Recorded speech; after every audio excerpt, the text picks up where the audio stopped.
Hi, my name is Vinu. My last name is Chettiparakul, and I live in Surrey, British Columbia, Canada.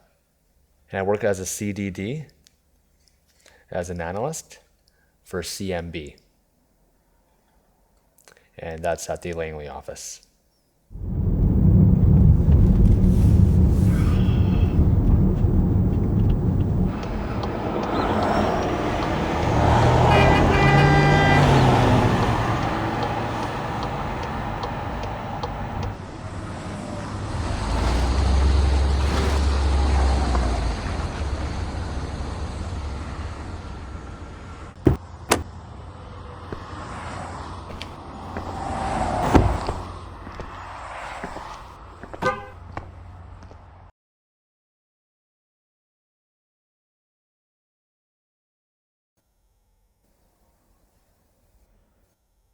I communicate with the HSBC staff using an interpreter, for any meetings, Teams meetings, or even Zoom meetings.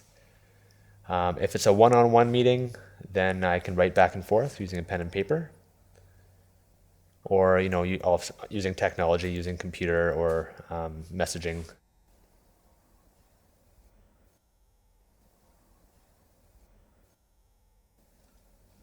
So American Sign Language, or known as ASL, is not a universal language. ASL is only used in North America, so that would be in Canada and the US. ASL is often deaf people's first language, so English is their second language for the majority of deaf people. So for example, HSBC policies, communications, that English is quite advanced. In ASL, we don't have signs for those specific words. And this means that I have to figure out what those mean. So when I first read those policies, it's not that clear because it's in English, which is my second language. So I have to ask for clarification into more of layman's terms so we can understand.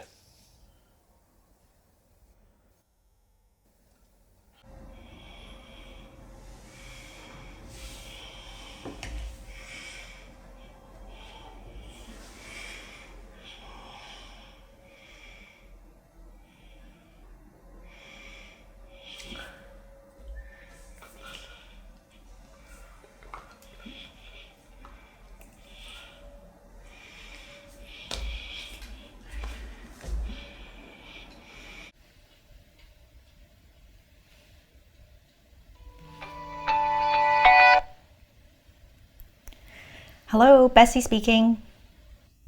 Hello, this is a call through Canada Video Relay Service. Just a moment while I connect you. Thank you. And they're just saying, hi, Bessie, how are you doing? Oh, hi, Vinu. I'm doing good.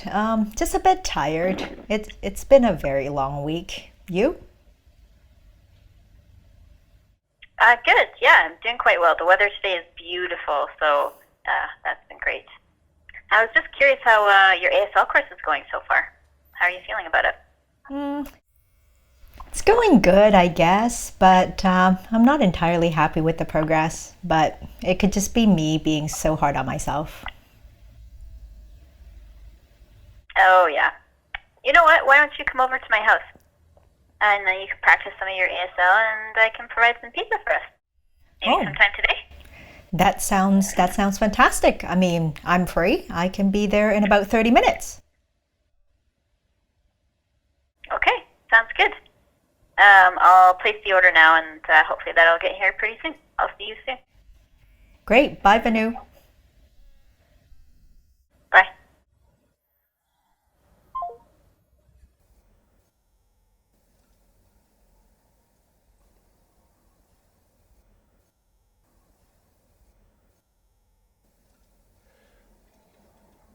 So I used to work at a bank before, and I was interested in applying at HSBC for a job there. So I sent in my application, and I was denied twice because in my cover letter I had put in there that I was deaf.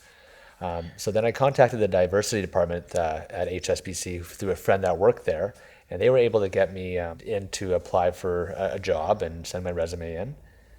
And a lot of the departments didn't want to hire a deaf person because the excuse was they required phone communication. Then there was one person that was willing, and they said, the diversity department said that we would provide an interpreter and we'd give it a go. And as a CMB analyst, and I did the job, and I've been one of the top performers in that department. So I've proven them that being deaf, I can still succeed at this job.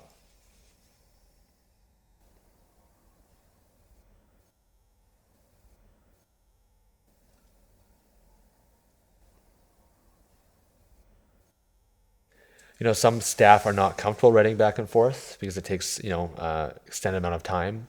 So that's a bit of a barrier as well. They'll say, oh yeah, I'll talk to you later. I'll let you know later. And then, that might not happen. And they forget. At HSBC, often if there's a last minute meeting invite, for example, like a few days in advance, it really affects deaf people that work there because booking an interpreter requires advance notice of often 2 weeks. So people often forget that we need to be thought about in advance so we can be part of that meeting. And then often coworkers will say, oh yeah, sorry, I forgot about that, it was last minute. And so it's kind of like we're invisible. So that's kind of a tough situation to be in.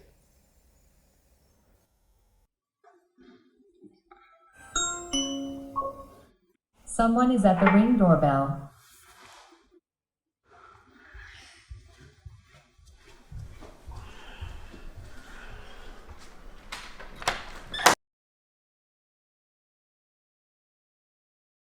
Hi, Vinu. How's it going?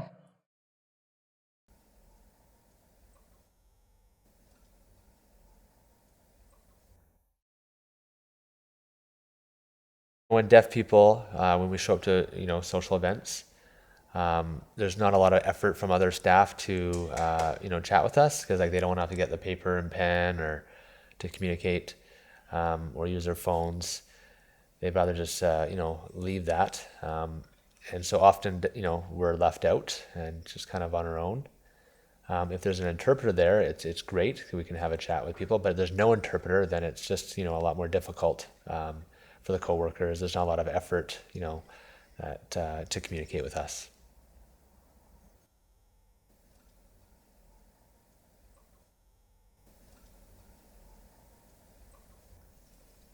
Just first of all, we think about the accessible needs first, and try to set up meetings well in advance as opposed to last minute. Even though it's last minute, we just got to think about accessibility in terms of communication for everyone. So we do have to set that up.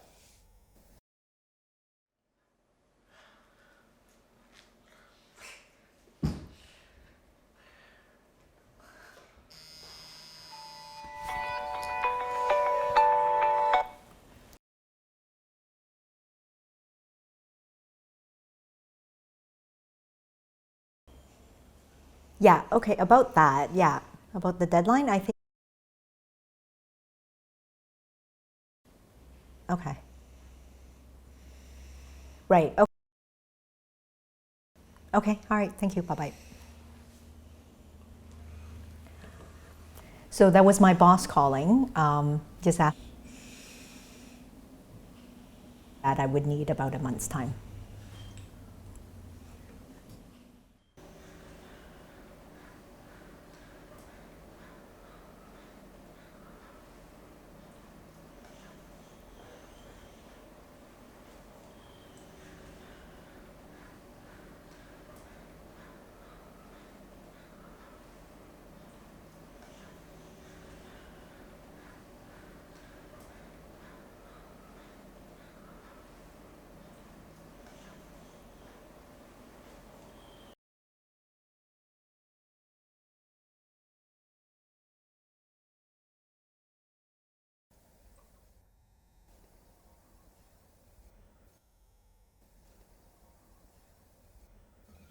In terms of booking for events or the town hall meeting, I think staff and coworkers need to think about the needs of deaf people in terms of having an interpreter and trying booking that 2 weeks in advance.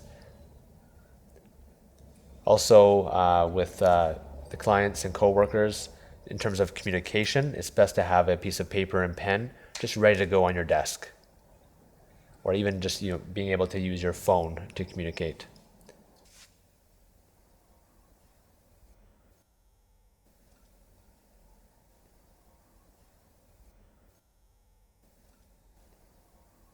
Attitude is a big one. More exposure, to the different staff, and so they have a better understanding about accessibility. HSBC coworkers should be more patient and more empathetic, for the interpreters that are working with us in terms of asking for clarification specifically. And, providing, interpreters for everything. But the thing is, the managers or the staff, they often think that, we can't do that, or they're not as willing to.